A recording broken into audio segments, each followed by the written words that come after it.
तो हेलो दोस्तों, कैसे हो? मैं हूँ राजवीर और आप देख रहे हो मेरा यूट्यूब चैनल है यार ब्रदर्स। तो भाई कुछ दिन पहले की बात है, मैंने अभी एक छोटी सी वीडियो बनाई थी। उसमें मैंने बताया था कि अगर आप चाहते हो कि हाँ, जो पुरानी बाइक खरीदने की मार्केट होती है, जैसे कि स्प्लेंडर वगैरह बहुत सारी देखते हैं, लाइन से लगी रहती है, स्प्लेंडर, पैशन प्रो, पल्सर वल्सर, पता नहीं ना जाने कौन कौन सी बाइक होती है। तो वो आती कहाँ से उनके पास, वो कैसे लेते हैं, इतनी सारी बाइक कैसे पहुंचती है उनके पास, डीलरों का प्रोसेस क्या होता है, पूरी डिटेल वीडियो बनाऊंगा, मैं आपको बताऊंगा, पूरी चीज़ बताऊंगा, हर चीज़ उनके पास बाइक कहाँ से आती है, क्या आप ले सकते हो या नहीं ले सकते, हर चीज़। OLX के ऊपर का भी थोड़ा बहुत आपको मैं शेयर करूंगा।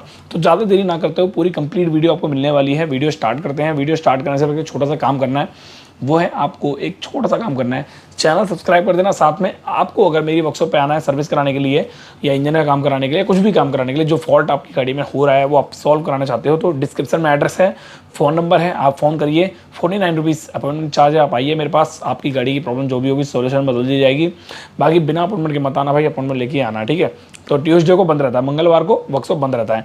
तो फटाफट वीडियो स्टार्ट। पहले स्टेप, जो आप शोरूम देखते हो, जैसे कि मान के चलो आपको एक नई बाइक खरीदनी है, हीरो की स्प्लेंडर खरीदनी है आपको नई बाइक, तो आप हीरो की एक मतलब शोरूम जाओगे, तो हीरो के सब शोरूम आप जाओगे ना, तो आप जैसे मान लो आपके पास एक यामा की कोई लेवेरो है या यामा की कोई भी बाइक है या फिर बजाज की कोई भी बाइक है, तो आपको एक चीज़ बता देता हूँ मैं, अगर आप कोई पुरानी बाइक लेके जा रहे हो और शोरूम के अंदर और हीरो की बाइक वहाँ से परचेस कर रहे हो और उनको ये बोल रहे हो कि भैया मेरी पुरानी बाइक एक्सचेंज में कर लो, तो यहाँ पे ये होता है कि जब गाड़ी खरीदी है जाती है, बेची जाती है, एक्सचेंज की जाती है, तो वहाँ पर एक प्रोसेस होता है। मैं आपको थोड़ा सा खुल के समझाता हूँ।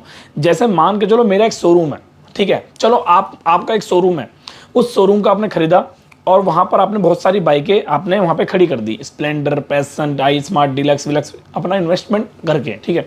अब यहाँ पे क्या होगा, आपसे जो थर्ड पार्टी वेंडर होते हैं, जैसे कि मान लो जो फाइनेंस करते हैं गाड़ियों को, क्योंकि काफ़ी सारे लोग होते हैं जो कैश गाड़ी नहीं खरीद पाते, उनको कैश नहीं चाहिए होती, उनको किस्तों पे चाहिए होती है। तो यहाँ क्या सीन होता है, वो जो फाइनेंस है, जैसे कैपिटल फाइनेंस हो गया, ठीक है, और भी बहुत सारे फाइनेंस हो गया, मतलब उपहार फाइनेंस हो गया, HDFC फाइनेंस हो गया, मतलब बहुत सारे बैंकर हो जाते हैं, उनकी थर्ड पार्टी जो एक मतलब उनके पर्सन होते हैं, वो आके उस शोरूम में बैठ जाते हैं, ठीक है।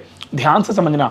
अब जो वो आके जहाँ पे शोरूम में बैठते हैं, जिस शोरूम में बैठते हैं, तो शोरूम का जो मालिक होता है वो उनको कोई सैलरी वैलरी नहीं देता, उनका सिर्फ काम होता है वहाँ बैठना, और वहाँ बैठ के जो गाड़ी लेने आ रहा है कस्टमर, उसकी गाड़ी की अगर उसको फाइनेंस करवानी है तो फाइनेंस करवाना, और फाइनेंस करवाने के बाद एक फाइल चार्ज लगता है, दुनिया भर का तामझाम होता है, ये सब चीज़ें तो आपको पता ही है। तो यहाँ पे दो लोगों का फायदा होता है। पहली चीज़, बैंक का फायदा ये हो रहा है कि बैंक वाले उसे लोन प्रोवाइड करवा रहे हैं, ठीक है। जैसे कि आपके पास कॉल आती है, सर लोन चाहिए, सर होम लोन, ये लोन वो लोन, दुनिया भर की चीज़ होती है। तो यहाँ पे दो फायदे होते हैं। पहली चीज़, बैंक वाले का लोन पास हो रहा है। दूसरी चीज़, शोरूम वाले की गाड़ी सेल हो रही है। अब यहाँ पे तीसरी चीज़ क्या आती है, वो आती है पुरानी गाड़ी। जो बंदा पुरानी गाड़ी वहाँ लेके आता है, वो पुरानी गाड़ी, जैसे मान लो बजाज की पल्सर है और उसको स्प्लेंडर लेनी है, तो एक चीज़ याद रखना आप, जो बजाज की पल्सर वो वहाँ छोड़ के जा रहा है, वो एक्चुअली में शोरूम वाले की नहीं होती है। मैं दोबारा इस चीज़ों के लिए कर रहा हूँ, वो जो बजाज पल्सर वो छोड़ के जा रहा है 2014 या 2012 या 2013 मॉडल, वो शोरूम वाले की गाड़ी नहीं होती है।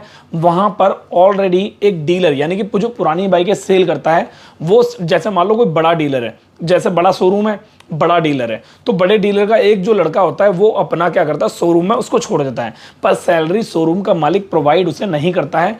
वो सैलरी प्रोवाइड करता है उसे जो डीलर पुरानी बाइकें सेल करता है, वो उसको प्रोवाइड करता है। वो बोलता है कि तू एक काम कर, तू साउथ की ब्रांच में जाके बैठ जा, वहाँ पर आज ज़्यादा भीड़ है, तो एक्सचेंज की गाड़ियाँ जितने भी हों बताइए। जैसे कि फॉर एन एग्जांपल, मेरा एक शोरूम है, मैंने बोल दिया अरे मुकेश यार जा यार, और साउथ की ब्रांच पे जाके बैठ जा, वहाँ पे आज लगता है 4-5 गाड़ियाँ आनी है एक्सचेंज की। तो वहाँ पर जैसे ही प्रोसेस को समझना, मैं गया बजाज पल्सर लेके, मैंने बोला भाई मुझे गाड़ी फाइनेंस करनी है, तो बजाज का जो फाइनेंसर होगा, मतलब बजाज गाड़ी को मैंने वहाँ पे खड़ी कर दी और उसकी मैंने वैल्यू लगवाई। सबसे पहले तो जो वैल्यू लगाएगा वो होगा डीलर का चेला, यानी डीलर का लड़का, डीलर जो मुकेश नाम का लड़का था वो होगा, वो डीलर वैल्यू लगाएगा, चेक करेगा, हर चीज़ चेक करेगा, paper, RC Warsi, NOC WNOC सब कुछ चेक करेगा, उसके बाद वो उसकी वैल्यू लगा देगा। अब यहाँ पे दो चीज़ें आती हैं। अब जब मान के चलो गाड़ी की वैल्यू लग गई 8,000 रुपये, एक बात समझना, अब गाड़ी की वैल्यू 8,000 रुपये लग गई, तो जो पुरानी बाइक बंदा है, डीलर है, वो पुरानी बाइक डीलर वाला बंदा क्या करेगा, 8,000 रुपये लेकर उस बंदे को, यानी कि जो ग्राहक है उसको दे देगा। एक्चुअली में ये पूरा एकदम हिडन होता है, ये उसको दे देगा और वो उसकी डाउन पेमेंट के तौर पे चले जाएगा। जैसे मान लो 7,500 रुपये मेरे पास पड़े हैं और 7,500 की मेरी गाड़ी की वैल्यू लग गई, तो 7,500 और 7,500 कितना हो गए, 15,000 रुपये की मेरी डाउन पेमेंट हो गई। तो एक तरह से ये डाउन पेमेंट हो गई और उसके बाद मैंने गाड़ी ले ली, तो यानी कि ये होगा कि 7,500 में मैं बाइक खरीद लूंगा। और मेरी जो किस्तें बन जाएंगी वो किस्तें एक्चुअली में बैंक भरेगा, और बैंक उनको जो हीरो के शोरूम वाले थे उनको पूरी कंप्लीट जो पेमेंट होती है प्रोवाइड कर देता है। तो इससे बहुत सारे फायदे होते हैं। जैसे कि एक्चुअली एक चीज और मैं आपके साथ क्लियर करता हूं, अगर आपको कभी भी मोटरसाइकिल खरीदनी है या कोई भी चीज खरीदनी है तो कसम खा लो, कसम कभी भी फाइनेंस मत करना। मैं आपके साथ शेयर कर रहा हूँ, ये बहुत ज्यादा गहरी बात है। अगर आप एक कोई भी मोटरसाइकिल फाइनेंस करते हो, जैसे मान लो अभी एक मेरी फ्रेंड थी, उसने स्कूटी टीवीएस की जुपिटर खरीदी थी, तो जुपिटर की कॉस्ट आप बिलीव नहीं करोगे 75,000 के आसपास की जुपिटर थी जब खरीदी थी उसने, और उसे फाइनेंस में पता कितने की पड़ी, 1,15,000 रुपए की उसे फाइनेंस करके पड़ गई, सिर्फ और सिर्फ। मतलब इतनी महंगी यार, मैं क्या ही बताऊं, मेरे को बहुत अफसोस हुआ। तो यहाँ पे इस सारे की प्रोसेस को हम साइड में करते हैं, ये तो मैंने आपको इसलिए सोचा कि फर्स्ट प्रोसेस है। अब थोड़ा और गहराई में जाते हैं। अब जैसे मान लो आप गाड़ी खरीदी स्प्लेंडर और आप लेके अपना घर चले गए, जो गाड़ी पल्सर थी, जिस लड़के ने चेक करी थी, वो लड़का क्या करेगा, शोरूम वाला जो बंदा होता है उसको पैसे देगा उस गाड़ी के, और उसके बाद वो गाड़ी उठाएगा और वहीं से वह निकल लेगा। या कभी कभी ऐसा होता है कि जो डीलर होता है वो डीलर डायरेक्टली बैंक को फाइनेंस कर देता है, और बैंक जो है उसको गाड़ी आगे भेज देती है। जैसे मैंने एग्जांपल, गाड़ी वहां पर आई, बैंक तुरंत डीलर ने पैसे दिए और उसके 7,500 वहां साइड में गए, और उसके बाद आपकी गाड़ी चले गई सीधे डीलर के पास। अब बात को समझना बारीकी से, यहाँ पर आपकी गाड़ी डीलर के पास चले गई, उसकी गाड़ी की कॉस्ट 7,500 रुपये थी, 2012 या 11 मॉडल होगा एक अप्रॉक्सीमेटली। तो यहाँ पे क्या होगा, आपकी गाड़ी डीलर के पास जाएगी। अब एक चीज और यहाँ पे क्लियर करता हूँ, थोड़ा और बारीकी से समझते हैं। डीलर क्या करेगा, डीलर के पास मैकेनिक होता है, उनका खुद का एक गैराज होता है, गैराज। उसके गैराज के अंदर मैकेनिक काम करते हैं, छोटे मोटे अपनी खुद की गाड़ियां करते हैं वो, और उनकी गाड़ियों में जो, जैसे मान लो एग्जाम्पल के तौर पर पल्सर 2011 मॉडल आई, उसकी काउल टूटी हुई, उसकी बैकलाइट टूटी हुई है, और उसके अंदर में कुछ काम होने हैं, इंटरनली काम होने हैं, बहुत मोटे मोटे काम होने हैं। तो वहां पर डीलर अपनी गाड़ी के अपने गैरेज में लगाएगा, और गैरेज में लगाने के बाद अपने मैकेनिक से बोलेगा इसके अंदर ये काम कर, ये काम कर। उनका एक पैटर्न होता है, जैसे सीट के ऊपर पन्नी लपेट दी, ठीक है, ध्यान से समझना, जैसे सीट के ऊपर पन्नी लपेट दी, सीट कवर चमक गया एकदम मस्त, ठीक है। टंकी के ऊपर कोटिंग कर दी, टंकी एकदम मस्त चमक गई। अगर मान के चलो टंकी खराब है, ये जंग लगी है, खराब हो गई है, तो टंकी आई और अंदर से, मतलब बाहर से मार्केट से टंकी लेके आ गए और टंकी डाल दी, ठीक है। अब टंकी की कॉस्ट ज़्यादा नहीं आती, जो वो टंकी यूज़ करते हैं वो टैंक ज़्यादा ही, मतलब ज़्यादा कॉस्टली नहीं होता, 2,000 के आसपास का टैंक होता है वो। जैसे कि आपको बताया था, मैंने गोकुलपुरी की वीडियो बनाई थी, वहाँ पे टैंक इतने के ही मिलते, ज़्यादा नहीं मिलते, रीपेंटेड टैंक होते हैं वो। बजाज के जेन्युइन टैंक तो यार आप डाल ही नहीं सकते, 5,500 6,000 के टैंक आते हैं। तो 1,500 में गाड़ी, उनका एक बजट होता है। जैसे 7,500 रुपये में गाड़ी खरीदी, 4,000 उन्होंने एक बजट बना ली, 4,000 में इस गाड़ी को ओके करना है कैसे भी करके, उन्होंने वो गाड़ी ओके कर ली, और उसके बाद उसकी गाड़ी की टोटल कॉस्टिंग बैठी 12,000 रुपये।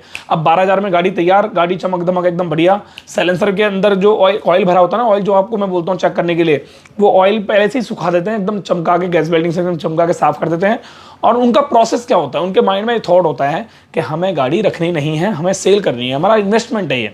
हमने 7,500 लगाए, 4,000 लगाए, और उसके बाद गाड़ी की टोटल वैल्यू बना के हमने आगे 18,000 की सेल कर दी, तो 6,000 रुपये हमारी गाड़ी की वैल्यू बन गई, 6,000 रुपये हमारे बच गए।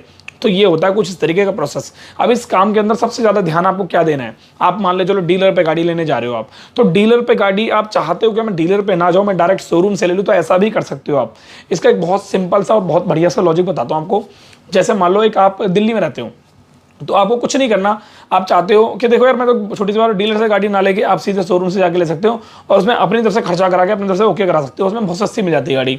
आपको करना क्या है, आपको जाना है शोरूम में, और शोरूम में बहुत रैंडम बन के जाना है। शोरूम में जैसे जाते हैं, और वहाँ पे जो फाइनेंसर होते हैं, काफ़ी सारे शोरूम में डीलर के लड़के नहीं बैठते हैं, वो डीलर को फ़ोन करते हैं कि हाँ भाई गाड़ी आई है, उसकी व्हाट्सएप पे सारी डिटेल सेंड करते हैं, और उसके बाद पता लगता है हाँ इसकी वैल्यू क्या है। वो सारी वैल्यू जितनी भी, जैसे कार24 का बताया था मैंने, जैसे उसकी सारी वैल्यू वहाँ पे निकल के आ जाती है, उसके अकॉर्डिंग वो गाड़ी फ़ोन पे बिक जाती है। हाँ भाई ये मेरी हुई, फ़ोन पे UPI करी, हाँ भाई एडवांस आ गया, ठीक है भाई गाड़ी हमारी। तो आपको क्या करना है, वहाँ जाना है शोरूम में, और शोरूम में किसी बंदे को बोलना है भाई कोई गाड़ी आती है तो मुझे बताना, मैं आपकी गाड़ी, मैं वो गाड़ी खरीद लूँगा, और आपकी कमीशन 500 रुपये आपको दे दूंगा। तो यहाँ क्या होगा, आपको जहाँ 5,000 का लॉस होने वाला है, वहाँ पे सिर्फ 500 रुपये कमीशन में आपकी गाड़ी का काम हो जाएगा, और आपको गाड़ी भी मिल जाएगी। तो ये कुछ इस तरीके से पैटर्न होता है। अब यहाँ पे एक चीज़ और मैं आपके साथ क्लियर करता हूँ, वो चीज़ ये है कि मान के चलो आप डीलर से गाड़ी खरीद रहे हो, तो आपको एक चीज़ ध्यान देनी है, अगर डीलर से गाड़ी आप खरीद रहे हो 2008 मॉडल, 2007 मॉडल, 2006 मॉडल, 2005 मॉडल, तो यार देखो मैं तो आपको एक सलाह दूंगा छोटी सी, अगर आपकी पुश्तैनी गाड़ी आपके पास है और बहुत पुरानी गाड़ी है आपके पास है, तो कॉमन सी बात है आप उसे नहीं बेचोगे, उसे बना ठना के एकदम मस्त रखोगे, ठीक है, चमका के एकदम। वहीं अगर आप वही पुराने मॉडल की गाड़ी आप बाहर से खरीदोगे, तो जिसने वो गाड़ी बेची होगी उसके सिर्फ 2 ही रीज़न होंगे, या तो मजबूरी होगी, या फिर वो जो एक प्रोसेस बताया था थोड़ी देर पहले, वो प्रोसेस होगा। अगर वो प्रोसेस हुआ तो गाड़ी की हालत बहुत बेकार है, अगर मजबूरी हुई तो भी गाड़ी की हालत खराब है। क्योंकि हमारे कॉमन सी बात है, पुराने मॉडल की गाड़ी 8 9 10 साल पुरानी गाड़ी आप अगर 15-20 हज़ार से की लेते हो तो बहुत बड़ी बेवकूफ़ी है। कभी भी 10 साल पुरानी गाड़ी 15-20 हज़ार की नहीं ली जाती, चाहे वो कोई सी भी गाड़ी हो, पल्सर 220 हो, यामा की गाड़ी हो, कोई सी भी हो, कैसी भी हो। महंगी गाड़ी की बात नहीं कर रहा, 1 लाख से नीचे नीचे की गाड़ियों की बात कर रहा हूँ मैं। 1 लाख से नीचे की जो भी गाड़ी होती है, अगर वो 10 साल के आसपास है, पुरानी है, तो उसकी गाड़ी की कॉस्टिंग मैक्सिमम टू मैक्सिमम 8 से 9 हज़ार मैक्सिमम होती है, इससे ज़्यादा नहीं होती है।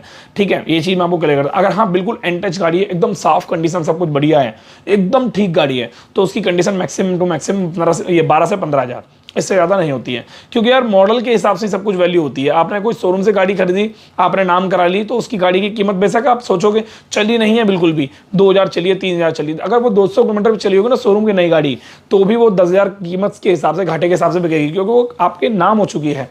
और एक चीज़ और, मान के चलो आप कोई गाड़ी खरीद रहे हो, तो कभी भी गाड़ी खरीदते हो तो 3rd ओनर 4th ओनर गाड़ी मत लेना, कोई फायदा नहीं होना, बहुत झंझट, बहुत टेंशन रहती है। अगर आप लेते हो तो जिम्मेदारी उसकी होनी चाहिए, भाई तू नाम करा के देखा, तेरी टेंशन है, मेरी टेंशन नहीं है। अगर आप 2nd ओनर लेते हो तो हो जाता है, 2nd ओनर का तो 1st ओनर आराम से इजीली मिल जाता है, बहुत जल्दी आराम से नाम हो जाती है गाड़ी। कभी भी अगर आप गाड़ी पुरानी खरीदते हो तो आप उस गाड़ी की एनओसी जरूर चेक करें, नॉन ऑब्जेक्शन सर्टिफिकेट। काफ़ी बार ऐसा हो चुका है, ऐसे केस मेरे पास आए हैं काफ़ी बार, जो गाड़ी इन्होंने खरीद ली और एनओसी का पता नहीं, किस्तें भरी नहीं बंदे ने और बंदा परेशान है, गाड़ी नाम ही नहीं हो रही, गाड़ी बिकी नहीं रही है उसकी। तो ये चीज़ मैं आपके साथ शेयर करूँगा, ठीक है, ये चीज़ भी आपके साथ शेयर कर रहा हूँ। और एक चीज़ और सबसे इंपॉर्टेंट चीज़ है OLX। अभी कुछ दिन पहले की बात है, अगर आप OLX पे गाड़ी खरीद रहे हो तो देखो, मैं आपके साथ चीज़ एक जो शेयर कर रहा हूँ, ये प्रैक्टिकली बता रहा हूँ, प्रैक्टिकली अनुभव है मेरा। अभी कुछ दिन पहले की बात है, एक बंदे ने बोला कि भाई मुझे गाड़ी में मतलब खरीदनी है, तो OLX पे उसने देखा, अब देखा यार बहुत ही बढ़िया जानदार गाड़ी, बहुत ही बढ़िया। अब बंदे ने बोला भाई मुझे गाड़ी खरीदनी है, चैट पे बात हुई इन दोनों की आपस में। अब जब चैट पे बात हुई तो बंदा बोलता ठीक है भाई, एक काम करो, मुझे पेमेंट कर दो आप, मैं एडवांस पेमेंट कर दूँ, गाड़ी आके ले जाओ, आपके नाम हो जाएगी गाड़ी, नहीं तो बयाना का हो जाएगा। तो उस बंदे ने क्या बोला, उस बंदे ने बोला भाई 55 हज़ार की गाड़ी है, 5 हज़ार बयाना कर दो, मेरा एड्रेस ये है, मेरा ये है, मेरा फ़ोन नंबर है ही, सब कुछ है ही, मैं कहाँ जाऊँगा। तो बंदा शरीफ था, बंदे ने क्या करा, बंदे ने 5 हज़ार रुपये उसको एडवांस दे दिए चैट पे। तो भाई वो बंदा 5 हज़ार जैसे उसने एडवांस लिए, तुरंत उसे ब्लॉक मारा, अपनी एड वेड सब हटाई, सब कुछ साइड में, बंदा ना मतलब पता ही नहीं चला बंदा कहाँ गया। तो ये चीज़ क्यों हुई, कभी भी किसी के झांसे में मत आओ।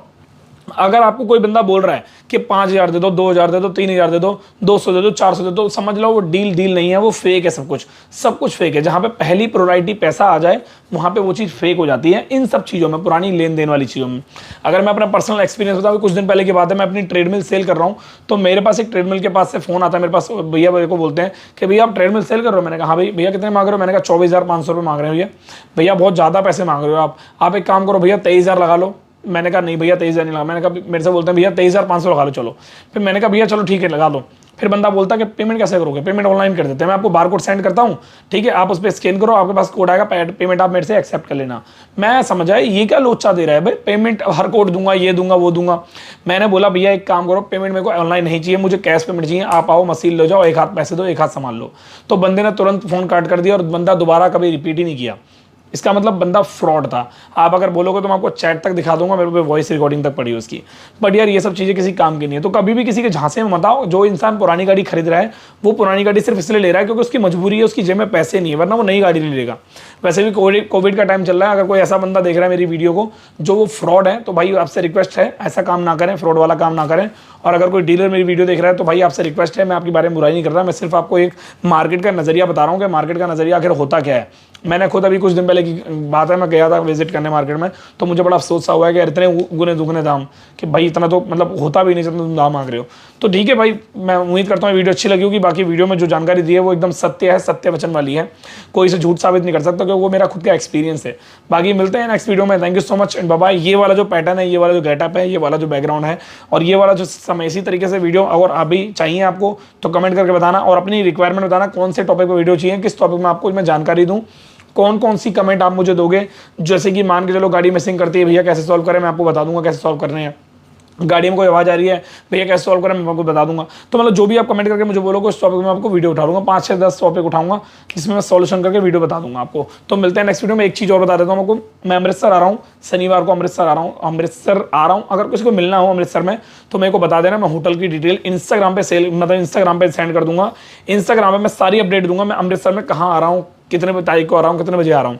किसी को मिलना हो, भाई को प्यार व्यार देना हो तो भाई आ जाना मिलने के लिए। बाकी thank you so much and take care, bye bye. शनिवार को यहाँ से निकलूंगा अमृतसर के लिए सुबह 4 बजे, आराम से वहाँ पे दोपहर तक पहुँच जाऊँगा मैं।